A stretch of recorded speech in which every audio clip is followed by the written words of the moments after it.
Sería un libro dedicado a los hijos, demorado tanto tiempo por el temor a no poder escribirlo con altura, propiedad y elegancia, o bien a caer en errores de sintaxis, puntuación, atendiendo más a la forma que al fondo. Todo quedó en proyecto hasta pasados los 70, cuando tuve en cuenta que cualquiera puede narrar una historia o contar una anécdota en la forma que lo desee, sin preocuparse ni mucho ni poco por los puntos ni por las comas. Que todos los idiomas se originaron caprichosamente y siempre con el aporte del vulgo.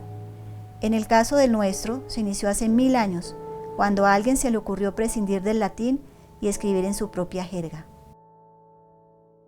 Nací el miércoles 3 de diciembre de 1919 a las 8 de la mañana en la Hacienda El Peñón, vereda de la Laguna perteneciente al municipio de San Luis, en el Tolima. El tercer hombre de la familia. Nací tan intempestiva y rápidamente que mi madre no solamente no sintió dolor, sino que no tuvo tiempo de llamar a la partera, quien vivía a menos de 1 kilómetro de distancia. En primer lugar, la vida nuestra, allá en el campo, era auténticamente en el campo. La vida de ciudad nosotros la planteamos en el Espinal. En cuanto a los orígenes, estos no podían ser más colombianos y comunes y corrientes. Pero existía una distorsión en ambos sentidos. Por un lado, mi padre, un campesino acomodado, con buena figura y alguna educación, nos refería que se había criado prácticamente en la miseria, que no había podido aprender a leer ni escribir, cuando en realidad había sido maestro en su tiempo. Cuando se le preguntaba por sus antepasados, respondía: los indios de Natagaima.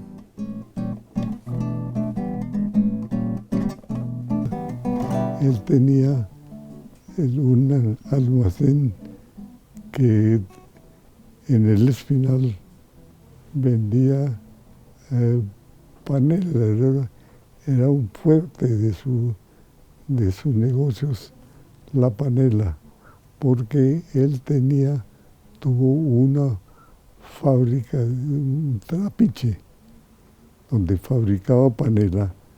Lo tuvo por los lados del Valle de San Juan, que era donde vivía la familia Feria. En cuanto se refiere a mi madre, las cosas eran bien diferentes y también algunas circunstancias. Ella nombraba con orgullo a sus abuelos y bisabuelos, quienes eran dueños de las propiedades desde hace 200 años. Conservaba aún el tipo blanco y rubio. Era alta, hermosa, elegante, deportista y absolutamente segura de ella misma. Gozó de una salud increíble que la acompañó durante más de 95 años. De hecho, mi papá es el que murió más joven de todos ellos.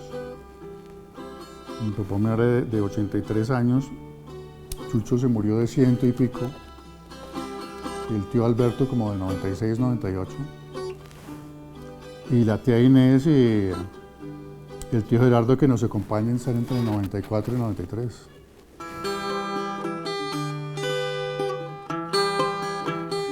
La casa espaciosa, enladrillada, con cocina adjunta y habitaciones para los trabajadores, rodeada de colinas y de palmeras, era bien distinta de las chozas de los campesinos vecinos, en donde solo disponían de lo indispensable para subsistir.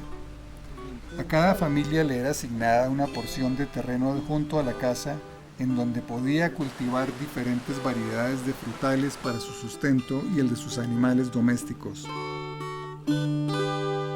Pues esta era la casa de los viejos, De los abuelitos.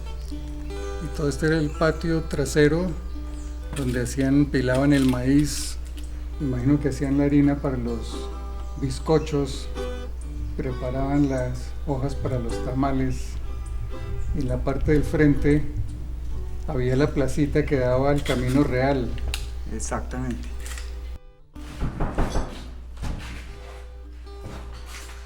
Las visitas que nos hacíamos, las rarísimas visitas con que nos encontrábamos en la casa, cada uno cogía un periódico.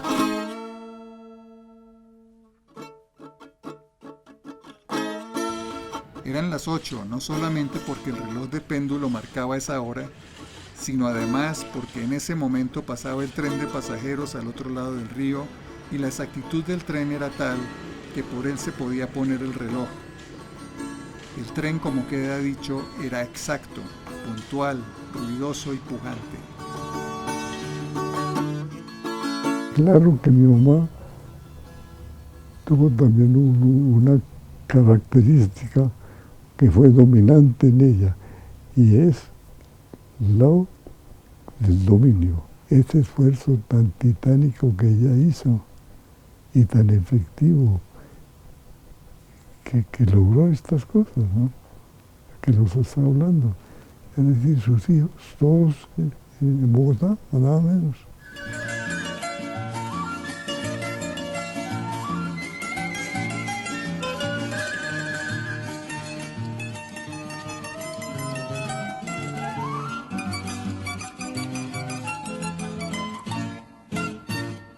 Bogotá, noviembre 6, 1941. Señor Don Marco Hernández, La Ciudad. Por medio de la presente me permito confirmar a usted la designación que le fue hecha por la Universidad Nacional como miembro de la delegación que viajará a los Estados Unidos por conducto de la empresa Graceland & Company y en conexión con el Instituto Internacional de Educación y con la Universidad de Pensilvania. Quedo como su atento servidor, Otto de Grave, secretario general.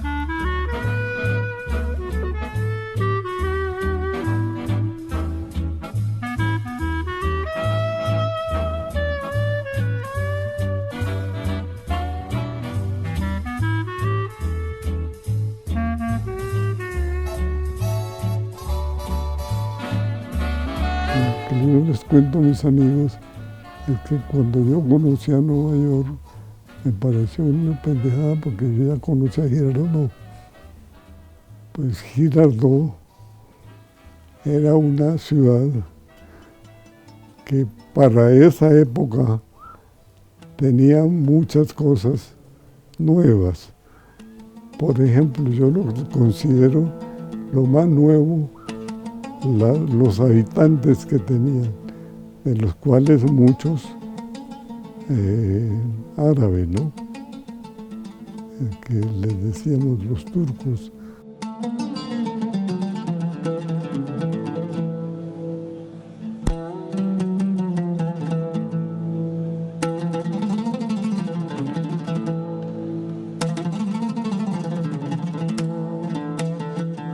Cuando mi tío se casa en Girardot, yo vivía con mi abuela. Y esa mañana en que él se casaba, yo iba con mi abuela. No sé si yo tenía los anillos, no los anillos, sino unas moneditas que llevaba uno. Eso es Marco y Cecilia. Cuando uno habla de Marco y Cecilia, son uno.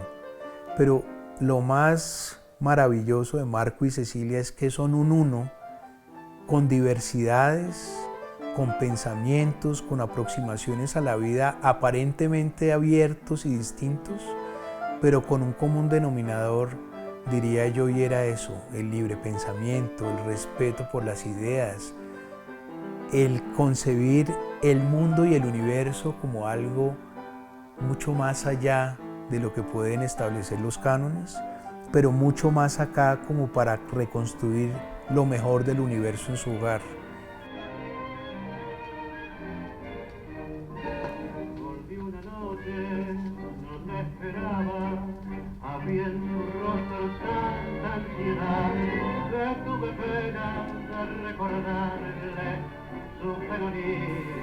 No recuerdo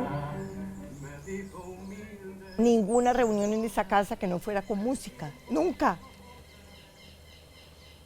A veces le decíamos, ay tío, por Dios, porque empezaba con la guitarra cuando queríamos o comer o estábamos charlando, y de una vez sacaba esa guitarra y dele a empezar a cantar. No hubo ocasión ninguna invitación en donde no es invitación o visita donde no estuviera la música presente. Fue la constante en su vida hasta el final, diría yo, ¿no? No, y siempre quiso promoverle la vaina y esto no se le fue dando los obligados.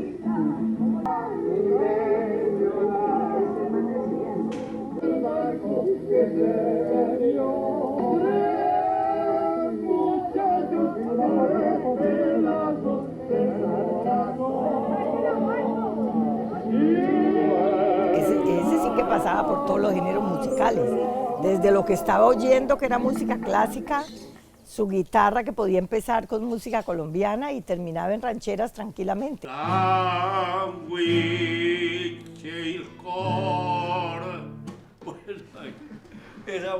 Esa fue la canción con la que el doctor me oyó cantar por primera vez.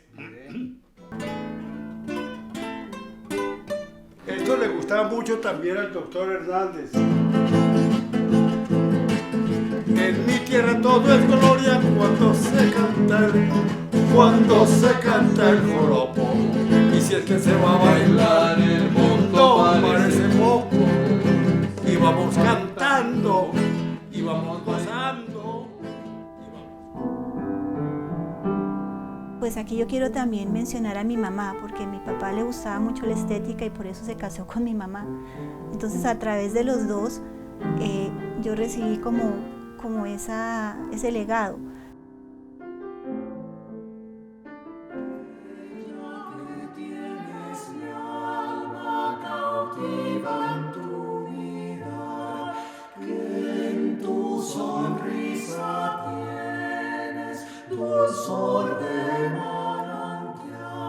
Si no me has de querer, más me valdrá morir. La estética es lo que hace como la gracia y la magia de cualquier cosa, de un sitio, de una persona, de un libro, de un lugar.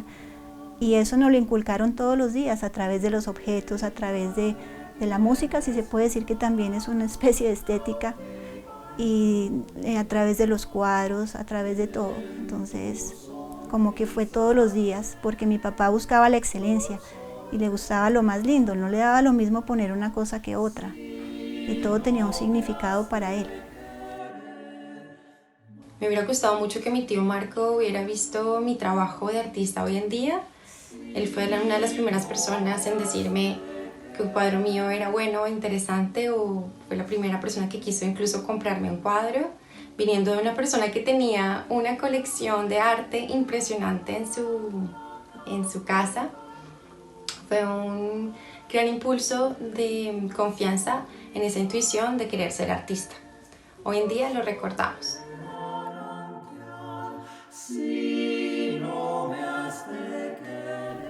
En Alemania hablaba alemán y en Francia hablaba francés perfecto y en Inglaterra hablaba inglés y entendía italiano y todo, pero es decir, cuando tuvo que soltarse fue tan espontáneo que no, es decir, que hubiera sentido yo que, mire que yo hablo esto, no, simplemente fluyó en el momento oportuno.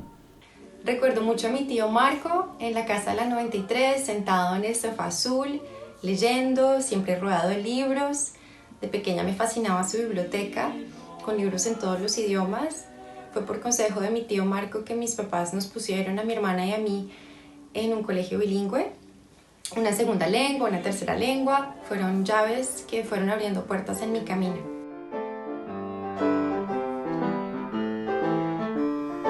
Pero me parecía que lo más emocionante de estar con mi papá en ese viaje es que cuando llegó a Alemania a visitarnos, se tomó el té con la señora Schumacher y le habló en perfecto alemán, cosa que me sorprendió porque mi papá a veces me preguntaba sobre el contenido y el sentido de ciertas palabras. Él había estudiado alemán. Pues se tomó el té con la señora Schumacher y ella me dijo al final, oye, ¿cuándo estuvo tu papá en Alemania? Yo le dije, señora Schumacher, es la primera vez que mi papá viene a Alemania. Dice, no te lo puedo creer y debo decírselo. Pero bueno, pasamos a Francia y estuvimos sentados en un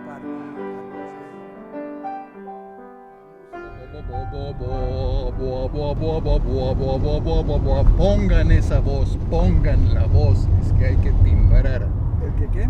Hay que timbrar la voz, hay que poner, no hablen como los sopitas, no hablan así, los sopitas hablan así. Tienen que hablar con recio, como con timbre, ponerle timbre a la voz. Haga así. ¿Y qué me dice ensayando las voces? Uy, me acuerdo como si fuera hoy. Ay, no, tío, algunas veces también me atreví, ay, no, tío, qué desesperación, porque uno quería charlar y ese ensayo de la voz hacía que el viaje fuera tomado por el ensayo y quedaba uno sin conversar, pero bueno, esa era una característica. Yo pienso que era como centrado en que el tiempo no se debía perder. Creo que eso era, por lo que lo conocí, era para no perder el tiempo.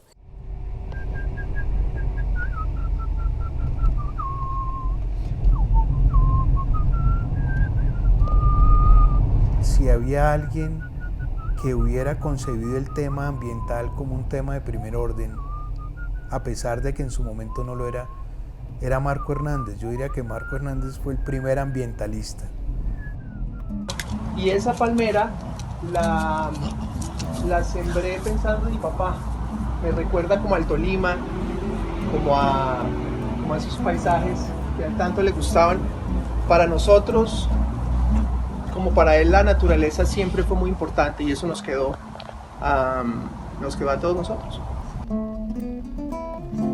Él nos llevaba los sábados temprano a que lo acompañáramos al hospital militar, a que lo acompañáramos a visitar a sus pacientes, y me parecía que ellos eso lo miraban desde sus profesiones como una riqueza. Entonces, mientras que Germán seguramente ya estaba pensando en su medicina, a Gabriel le parecía fascinante tener la maqueta de la ciudad a sus pies desde el hospital militar. Todo eso se hacía en la Bogotá del 66, 60, casi que en una mañana. Entonces era muy fácil movilizarse. Y acabábamos en el hospital militar. En el hospital militar teníamos la oportunidad de esperarlo en la cafetería. Y en la cafetería, después de hacer sus cosas, mi papá se juntaba con los médicos en la cafetería y contaban chistes y se divertían y charlaban y se veía un ambiente muy agradable. Yo pensaba que la medicina era eso, y estar en la cafetería contando chistes con los amigos. Resultó que no.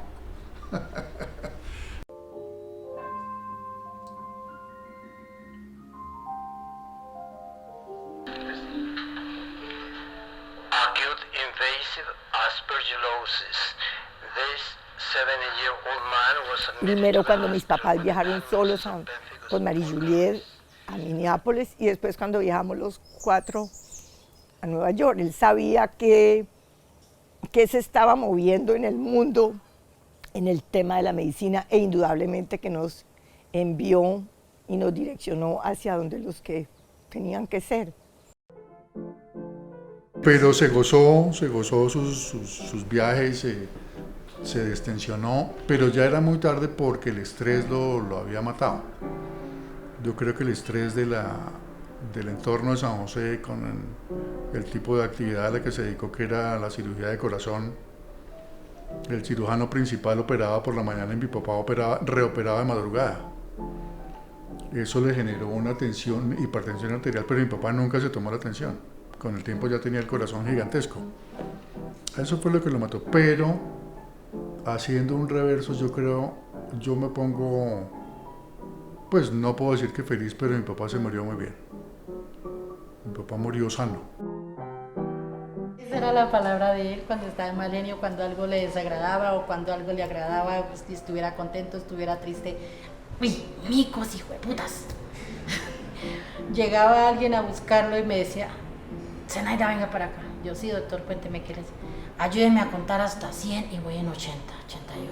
Para que se me quite este que tengo. Y a nosotros nos decía, bueno, ¿y dónde están estas micas bizcochudas, inmundas? Siempre pero con cariño nos trataba el doctor.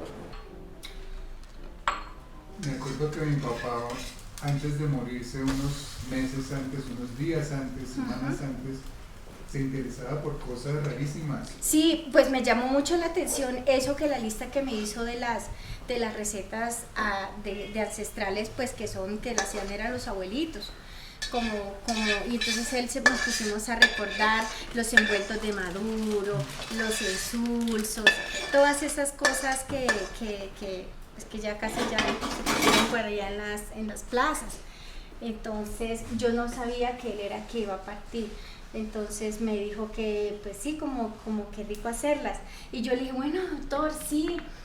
Y ese día cuando ya él pidió un jugo de mandarina y yo se lo hice.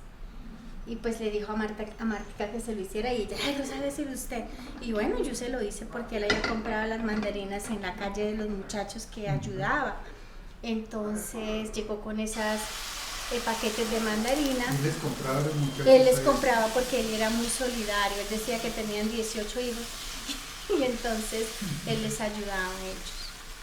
También había un niño que le pedía plata al doctor Hernández y el niño venía como los viernes, ¿no? El doctor siempre le daba plata, 10, 20. Le daba mucha tristeza, él decía que... Entonces, deja la plata conmigo y un viernes cuando él salió de trabajar de aquí, él dejó solo billetes de 100, de 1.000 pesos y me dijo, dígale al niño que ahí le dejé harta plata. Y él ya fue el otro día cuando no volvió. Sí, así fue. Y coincidió con la tragedia del Nogal. Creo que mi papá nunca se dio cuenta. Y esa noche tuvo una tormenta de émbolos que le dejó el cerebro en blanco. Y se murió tranquilamente, sin asistencias ni nada, al día siguiente. Cuando mi papá murió, yo no sentí el dolor tanto en el momento porque el shock de lo que había pasado y también ese fin de semana había pasado lo de Sergio Muñoz, mi primo, y estábamos en shock. Antes de irme, de regresarme a Los Ángeles, me traje este libro porque me traía recuerdos, lo estudiábamos en la sala. Y lo empecé a leer en el avión y bueno, me ataqué a llorar porque me encontré con las notas que él tomaba de las palabras que no sabíamos y las buscamos en el diccionario, y aquí está, de su puño y letra, en el Principito, las anotaciones de mi papá. Y me da mucha emoción ver esto. Pues es curioso, pero la relación de mi papá la entendí más casi que cuando él faltó y cuando yo fui madre, porque me di cuenta que a pesar de todas sus sentimientos o sus circunstancias de la vida, lo que quiso fue darme todo lo que pudo y todo lo mejor, y me lo dio. Yo durante toda mi vida lo he sentido muy, muy presente, y es como sentir una responsabilidad con la familia y sobre todo con Alitan, siento yo. Yo es algo que creo personalmente, yo creo que Alitan es el que más va a vivir. O sea, yo en el fondo creo que él va a ser el que los va a enterrar a todos, y creo que va a ser al final mi responsabilidad acompañarlo a él en esa etapa. Entonces creo que es por ese lado esa conexión que tengo, porque yo con Alitan tengo una conexión muy fuerte y me gusta mucho compartir tiempo con él. Entonces creo que esa es la tarea y esa es la misión que él me encargó a mí para lo que viene. ¿Su hermana Denise qué hace? Arquitecta. ¿Arquitecta también? ¿Y su hermano Boris qué hace? No, arquitecto. ¿También? Sí. ¿Y su hermano Gabriel qué hace? No, arquitecto. Todos son arquitectos. ¿Y el doctor Marcos qué hace? ¿Qué hacía el doctor? ¿Qué hace? Sí. No, arquitecto. ¿También? Sí. ¡Wow! Ni mi papá ni mi mamá están ausentes. Están presentes en todas mis actividades, y con Alitan aún más. Sí, ¿se acuerda del doctor Marcos? ¿Doctor Maros? ¿Qué doctor Maros? Sí. ¿Quién es el doctor Maros? ¿Su papá. Su papá.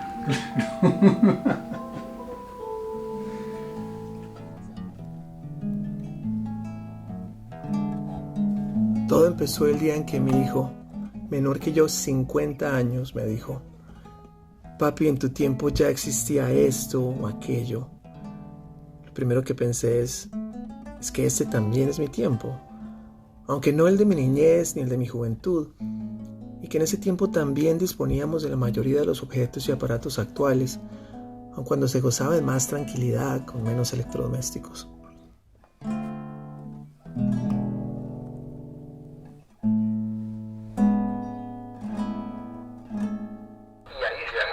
Estoy empezando a grabar acá, pero yo quiero ir después, entonces echo para atrás esta.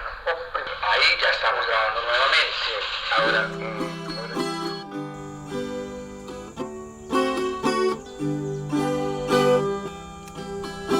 ¿Cuánto hubiera deseado que alguno de mis antepasados en alguna época hubiera consignado sus impresiones, sus ideas y las de su tiempo en algún documento?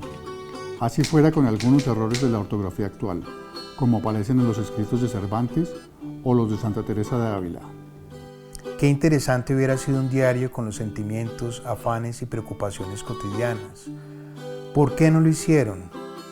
Por lo mismo que ahora nos impide a nosotros hacerlo. ¿Qué hacer para decidirnos? Dejar a un lado la posible imagen idealizada de nosotros mismos que paraliza nuestra decisión y más que todo nuestra acción, cuando pensamos que todo cuanto debemos hacer debe resultar perfecto.